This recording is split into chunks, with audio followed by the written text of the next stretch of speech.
ಅಷ್ಟೊಂದು long shot ತಂದಿರ್ತೀನಿ. ನಮಸ್ಕಾರ ಎಲ್ಲ ಫ್ರೆಂಡ್ಸ್ ಬಸ್ ಯೂಟ್ಯೂಬ್ ಚಾನಲ್ ಎಲ್ಲ ವೀಕ್ಷಕರಿಗೂ ನಮಸ್ಕಾರ. ತುಂಬ ದಿವಸ ಆಯಿತು ವಿಡಿಯೋ ಹಾಕಿ, ಒಂದೂವರೆ 2 ತಿಂಗಳ ಮೇಲೆ ಆಯಿತು ವಿಡಿಯೋ ಬಂದಿಲ್ಲ. ನಾನು ತುಂಬ ಬ್ಯುಸಿಯಾಗಿದ್ದೆ. ಏನು ಬ್ಯುಸಿ ಅಂದರೆ ತಂದೆ ತಾಯಿ ಸೇವೆಯಲ್ಲಿದ್ದೆ ನಾನು. ಅಂದರೆ ನಮ್ಮ ತಂದೆ ತಾಯಿಗೆ ಹುಷಾರಿರಲಿಲ್ಲ, ಇಬ್ರಿಗೂ ಹುಷಾರಿಲ್ಲ. ಅಂದರೆ ಮನೇಲಿ ಯಾರಾದರೂ ಪೇಷಂಟ್ ಇದ್ದರೆ ನಮ್ಮ ಮೈಂಡ್ ಹೆಂಗೆ ಇದಾಗತ್ತೆ ನೋಡಿ. ವಿಡಿಯೋ ಹಾಕೋಕ್ಕೆ ಮನಸ್ಸು ಬರಲಿಲ್ಲ.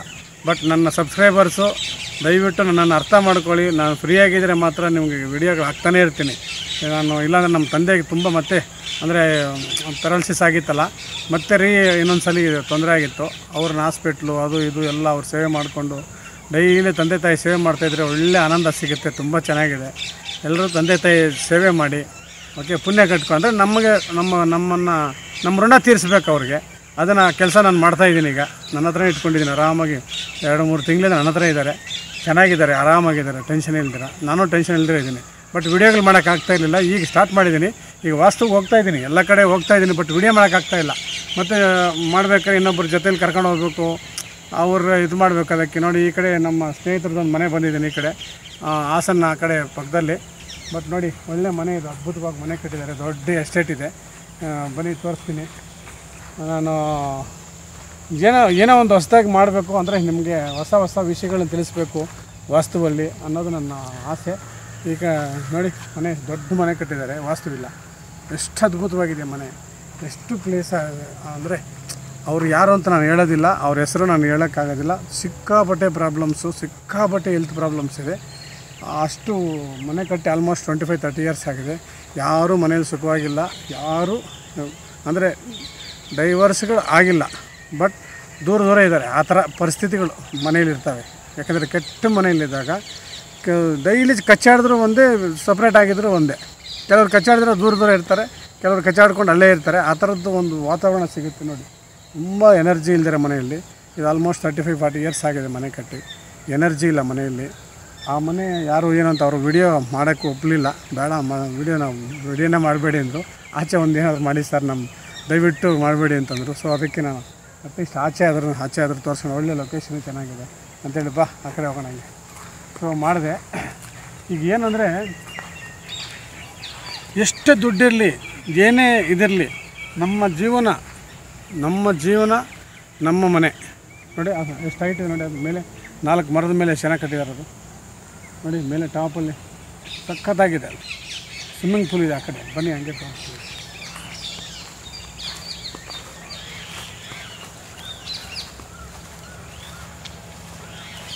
ಓಕೆ, ಅದ್ಭುತವಾದ ಮನೆಯನ್ನು ಇದು ಏನು ಮಾಡಬೇಕು ಅಂತಂದರೆ ಅದನ್ನೆಲ್ಲ ಹೇಳಿದ್ದೀನಿ. ಎಲ್ಲ ಮಾಡ್ತಾರೆ ಅವರು.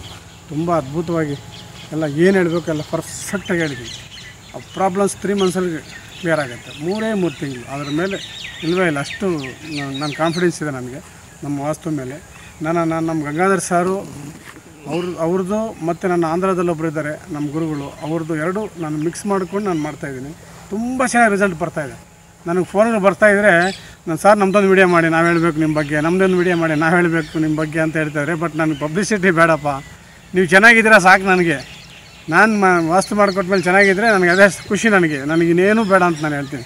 ನೀವು ನಾನು ಬೇರೆಯವ್ರಿಗೂ ಹೇಳ್ಬೇಡಿ, ವಾಸ್ತು ಮಾಡಿ ಚೆನ್ನಾಗಿ ಅಂತ ಹೇಳ್ಬೇಡಿ, ಬೇಕಾದ್ರೆ ನನಗೆ ಬೇಕಾಗಿಲ್ಲ. ಬಟ್ ಒಂದಷ್ಟು ಜನರಿಗೆ ಒಳ್ಳೆಯದಾಗಬೇಕು. ಅಷ್ಟು ನನ್ನ ಟಾರ್ಗೆಟು 1 ಲಕ್ಷ ಜನ, 1 ಲಕ್ಷ ಮನೆಗಳನ್ನು ಚೆನ್ನಾಗಿ ಮಾಡಬೇಕು.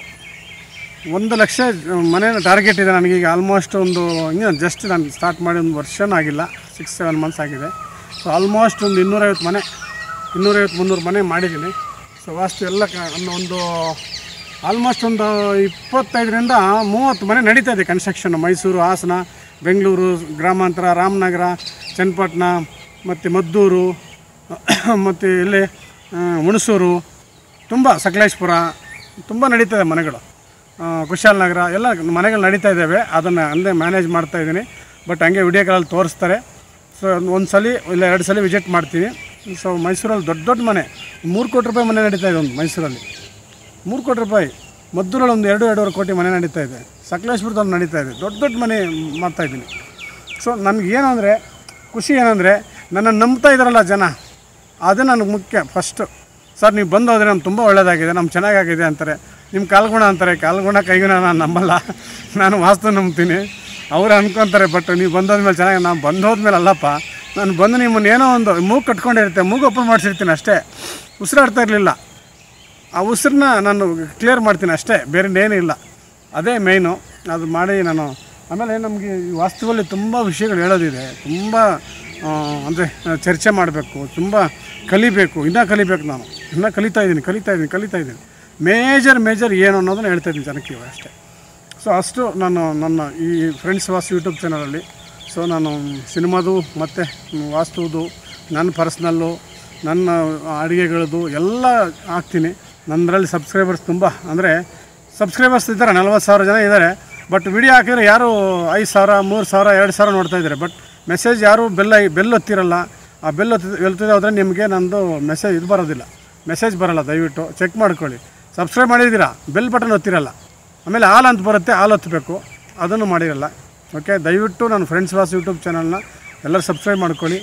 ವಾಸ್ತುದು ದೋಷ ಏನಿದ್ದರೂ ಫೋನ್ ಮಾಡಿ, ನಾನು ನಿಮಗಿದ್ದೀನಿ, ನಿಮ್ಮ ಕಷ್ಟಕ್ಕೆ ನಾನು ಹಾಕ್ತೀನಿ. ಓಕೆ, ನಿಮ್ಮ ಫ್ರೆಂಡ್ಸ್ ವಾಸ್ತು ಆಗಿದ್ದಾರೆ. ಈಗ ನಿಮ್ಮ ಎಲ್ಲ ಮನೆಗಳನ್ನ ದಯವಿಟ್ಟು ಸರಿ ಮಾಡ್ಕೊಳ್ಳಿ ಪ್ಲೀಸ್. ಆಮೇಲೆ ಏನು ಗೊತ್ತಾ, ವಾಸ್ತು ಅಂದರೆ ಏನು ಗೊತ್ತಾ, ನಾನು ಕಲ್ತಿದ್ದು ಯಾರಿಗೂ ಗೊತ್ತಿಲ್ಲದಿರೋ ವಿಷಯ. ನಾನೊಂದು ಬುಕ್ಸ್ ಓದಿ ತಿಳ್ಕೊಂಡಿದ್ದೀನಿ. ಅಂದರೆ ಒಂದಷ್ಟು ಹಳೇ ಇವ್ರು ಬರೆದಿರೋದು. ನಮ್ಮ ಜೀವನ ಏನು ಗೊತ್ತಾ, ನಮ್ಮ ಜೀವನ ನಮ್ಮ ಮನೆ ಡಿಸೈಡ್ ಮಾಡುತ್ತೆ.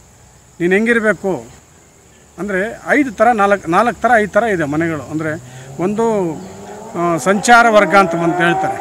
ಅಂದರೆ ಊರೂರು ತಿರುಗೋರು. ಏನಂದರೆ ಆ ಊರಿಗೆ ಬಂದು ಅಲ್ಲಿ ಗುಡಿಸ್ಲು ಹಾಕ್ಕೊಂಡು ಅಲ್ಲಿ ಬೊಂಬೆ ಮಾಡಿಕೊಂಡು ಅಲ್ಲಿ 1 ವಾರ 15 ದಿವಸ ಇರೋದು. ಒಂದೊತ್ತಿಗೆ ಆವತ್ತಿಗೆ ಊಟದವನು ಅವನು 4 ಅಡಿ 4ರಿಂದ 6 ಅಡಿ ಹಾಕ್ತಾನೆ ಅಷ್ಟೇ. ಅವನು ಏನೋ ಗುಡಿಸ್ಲು ಹಾಕ್ತಾನೆ.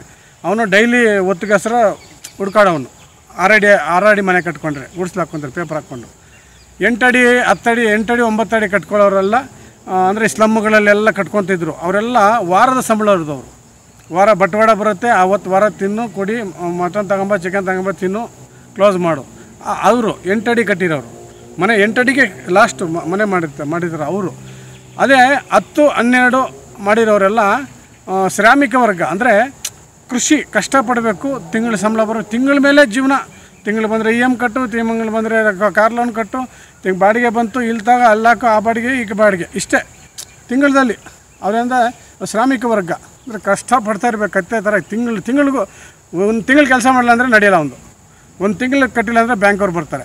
ಇದು ಅವನ ಕತೆ. ಯಾಕೆಂದರೆ ಯಾವಾಗ ನಮ್ಮ ಮನೆಗಳು 8 ಅಡಿ 9 ಅಡಿ 10 ಅಡಿಗೆ ಬಂದುಬಿಡ್ತು, ನಮ್ಮ ಜೀವನಗಳೆಲ್ಲ ಕಡಿಮೆ ಆಗೋಯಿತು, ಆಯುಷೆಲ್ಲ ಕಡಿಮೆ ಆಗೋಯ್ತು. ಎಲ್ಲರಿಗೂ ಆಯುಷ್ ಕಡಿಮೆ ಆಗಿರೋ ಕಾರಣವೇ 8 ಅಡಿ 10 ಅಡಿ ಮನೆ ಕಟ್ಟಿರೋದು.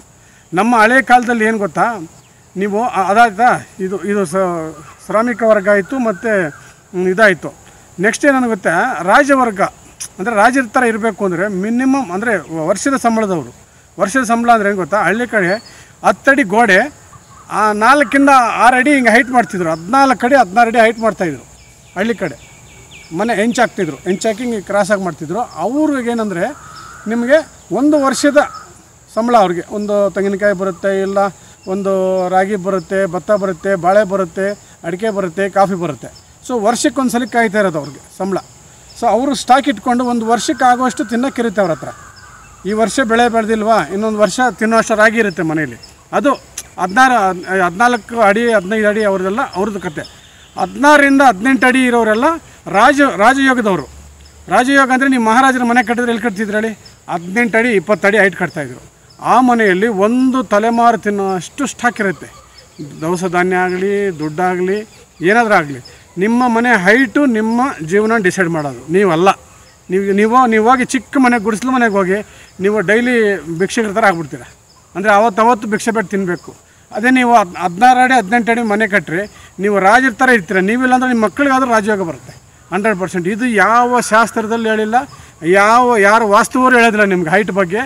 ನಾನು ರಿಸರ್ಚ್ ಮಾಡಿ ನಾನು ಇದ್ರ ಬಗ್ಗೆ ತಿಳ್ಕೋಬೇಕು ಅಂತ ನಮ್ಮ ದೊಡ್ಡ ಗುರುಗಳೊಬ್ಬರು ಇದ್ದಾರೆ. ಅವ್ರ ಹತ್ರ ನಾನು ಹೈದ್ರಾಬಾದ್ಗೆ ಹೋಗಿ ಅವ್ರನ್ನ ಕೇಳಿ ನಾನು ಹೇಳಿದೆ, ಥರ ನಾನು ವಾಸ್ತು ಹೇಳ್ತಾ ಇದ್ದೀನಿ, ನಾನು ಹೇಳ್ಬೋದಾ, ಇದರ ವಾಸ್ತು ಅಂದರೆ ಏನು ನಿನ್ಗೆ ಗೊತ್ತಾ ಅಂತ ಹೇಳ್ಬಿಟ್ಟು ಅವರೊಂದಷ್ಟು 2-3 ದಿವಸ ನನಗೆ ಪಾಠ ಹೇಳಿದ್ರು. ಅದರಲ್ಲಿ ಒಂದು ಬುಕ್ ಕೊಟ್ಟರು. ಆ ತಾಳೆ ಎಲೆ ಪತ್ರದಲ್ಲಿ ಬರೆದಿದ್ದಂತೆ ಅದು ಬುಕ್ಕಿಗೆ ಮಾಡಿಕೊಟ್ಟಿದ್ದಾರೆ. ಆ ಬುಕ್ಕಲ್ಲಿ ಓದಿದಾಗ ಹೇಳಿದ್ರು, ನಿನ್ನ ಜೀವನ ನಿನ್ನ ಮನೆ. ಅದ್ರ ಇರೋದೇ ಆ ತೆಲುಗಲ್ಲಿದೆ, ನೀ ಜೀವಿತ ಅಂತ ತೆಲುಗಲ್ಲಿದೆ. ಅದನ್ನು ನಾನು ಕನ್ನಡಕ್ಕೆ, ತೆಲುಗು ಬರುತ್ತೆ, ನಾನು ಓದ್ಕೊಂಡು ಅದು ಮಾಡಿದಾಗ ನಮ್ಮ ಮನೆ ಹೈಟ್ ಎಷ್ಟಿರುತ್ತೋ ನಮ್ಮ ಜೀವನ ನನ್ನ ಮಕ್ಕಳ ಜೀವನ ಹಂಗಿರುತ್ತೆ. ಇದು ಯಾವುದರಲ್ಲೂ ಹೇಳಿಲ್ಲ. ದಯವಿಟ್ಟು ಮನೆ ಕಟ್ಟೋರು 8 ಅಡಿ 9 ಅಡಿ 10 ಅಡಿ ಕಟ್ಟಬೇಡಿ. ದಯವಿಟ್ಟು ಪರ್ಮಿಷನ್ ಇಲ್ಲ, ಅದಿಲ್ಲ ಇದಿಲ್ಲ, ನಮಗಿರೋದು 2 ಫ್ಲೋರ್ ಅಂತ ಒಂದೇ ಫ್ಲೋರ್ ಕಟ್ಟಿ. ಮಿನಿಮಮ್ 12ರಿಂದ 14 ಅಡಿ ಕಟ್ಟಿ. ಮಿನಿಮಮ್ 12ರಿಂದ 14 ಅಡಿ ಹೈಟ್ ಕಟ್ಕೋಬೇಕು. ವಾಸ್ತು ಪ್ರಕಾರ ಕಟ್ಕೋಬೇಕು. ಇಲ್ಲ ಅಂದರೆ ನೀವು ಶ್ರಾಮಿಕ ವರ್ಗ ಆಗ್ತೀರಾ. ಕೂಲಿ ಕೆಲಸ ಅಂದರೆ ಜೀವನ ಪೂರ್ತಿ ದುಡಿತಾ ಇರೋದೆ ಕತ್ತೆಗಳ ಥರ, ಮೇಲಕ್ಕೆ ಬರೋಕ್ಕಾಗಲ್ಲ. ದಯವಿಟ್ಟು ಮನೆಗಳನ್ನ 12ರಿಂದ 14 ಅಡಿ ಹೈಟ್ ಮಾಡ್ಕೊಳ್ಳಿ. ನನ್ನ ಕಾಲ್ ಮಾಡಿ, ನಾನು ಹೇಳ್ತೀನಿ, ಬೇಕಾರೆ ನನ್ನ ನಂಬರ್ ತಗೊಳ್ಳಿ. ಇದನ್ನು ಯಾವ ವಾಸ್ತುವರು ನಿಮ್ಗೆ ಹೇಳಿಲ್ಲ, ಯಾರೂ ಹೇಳೋದು ಇಲ್ಲ. ನಾನು ನಮ್ಮ ಗುರುಗಳ ಹತ್ರ ನಾನು ತಿಳ್ಕೊಂಡು ಅವರು ವಾಸ್ತು ಹೇಳೋದಿಲ್ಲ ಯಾರಿಗೂ. ತುಂಬ ಪರ್ಸ್ನಲ್ ಇರೋಗಿ ಹೇಳೋದು. ತುಂಬ ಗುರುಗಳ ಹೆಸರು ಹೇಳ್ಬೇಡ ಅಂತ ಹೇಳಿದ್ದಾರೆ ನಾನು. ಅವರು ನನಗೆ ಹೇಳಿರೋದು, ನಿನ್ನ ಮನೆ ನಿಮ್ಮ ಮಹಾರಾಜರು ಹೆಂಗಿದ್ದಾರೆ, ಒಂದು ತಲೆಮಾರು ಅಂದರೆ ರಾಜ್ಯನ ಸಾಕು ಅಷ್ಟು ಇರ್ತದೆ. ಈಗ ವಿಧಾನಸೌಧ ಎಷ್ಟು ಹೈಟ್ ಇದೆ ಗೊತ್ತಾ ನಿಮ್ಗೆ? ನೋಡ್ಕೊಂಬನ್ನಿ ವಿಧಾನಸೌಧ, ಅಲ್ಲಿ ರಾಜ ಕೂತಿರ್ತಾನೆ, ಅವ್ನು ನಮ್ಮನ್ನೆಲ್ಲ ಆಳೋದು. ಸೊ ಆ ಥರ ನೀನು ಮನೆ ಕಟ್ಟಿದರೆ ಆ ಊರಿಗೆ ನೀನು ರಾಜ ಆಗ್ತೀಯ. ಯಾವ ಊರಲ್ಲಿ ಕಟ್ಟಿದ್ರೆ ನೀನು ಮನೆ, ಆ ಊರಿಗೆ ನೀನು ರಾಜ ಆಗ್ತೀಯ. ಅಷ್ಟು ಹೈಟ್ ಕಟ್ಟಬೇಕು ಮನೇನ. ಕಟ್ಟಿದ್ರೆ ನೀನು ರಾಜಯೋಗ ಬರೋದು ಅಲ್ಲಿಗೆ. ಎಲ್ಲ ಗುಡ್ಸ್ಲು ಹಾಕೊಂಬಿಟ್ಟು 8 ಅಡಿ 8 ಅಡಿಗೆ ಹಾಕೊಂಬಿಟ್ಟು ನಾವು ಮೇಲಕ್ಕೆ ಬರಲಿಲ್ಲ, ನಾವು ಉದ್ಧಾರ ಆಗಿಲ್ಲ ಅಂದ್ರೆ ಎಲ್ಲ ಆಗ್ತೀವಿ. ಉದ್ಧಾರ ಆಗಕ್ಕೆ ಆಗೋದೇ ಇಲ್ಲ. ಮನೆ ಹೈಟ್ ಮಾಡಿರಿ, ಮನೆ ವಿಶಾಲವಾಗಿ ಮಾಡಿರಿ. ಅದು ಯಾಕಾಗಲ್ಲ ನೋಡೋಣ.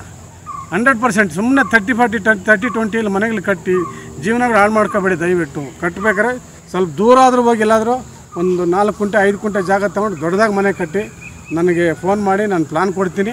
ಅದ್ರ ಪ್ರಕಾರ ಮಾಡ್ಕೊಳ್ಳಿ ದಯವಿಟ್ಟು. Okay, thank you very much. ತುಂಬ ಲಾಂಗ್ ಟೈಮ್ ಆದಮೇಲೆ ವಿಡಿಯೋ ಮಾಡಿದೆ ಒಂದು. ಇದನ್ನು ಎಲ್ಲರೂ ಸಬ್ಸ್ಕ್ರೈಬ್ ಮಾಡಿ, ಎಲ್ಲರಿಗೂ ಶೇರ್ ಮಾಡಿ. ಯಾಕೆಂದರೆ ಮನೆಗಳು ಕಟ್ಟೋರಿಗೆಲ್ಲ ಶೇರ್ ಮಾಡಿ. ಎಲ್ಲ 8 ಅಡಿ 9 ಅಡಿ ಆ ಮೇಸ್ತ್ರಿಗಳ ಮಾತು ಕೇಳ್ಕೊಂಡು, ಇಂಜಿನಿಯರ್ಗಳ ಮಾತು ಕೇಳ್ಕೊಂಬಿಟ್ಟು 8 ಅಡಿ 9 ಅಡಿಗೆ ಹಾಕ್ಬಿಡ್ತೀರಾ. ದಯವಿಟ್ಟು ಹಂಗೆ ಮಾಡಬೇಡಿ. ಹೈಟ್ ಮಾಡಿ.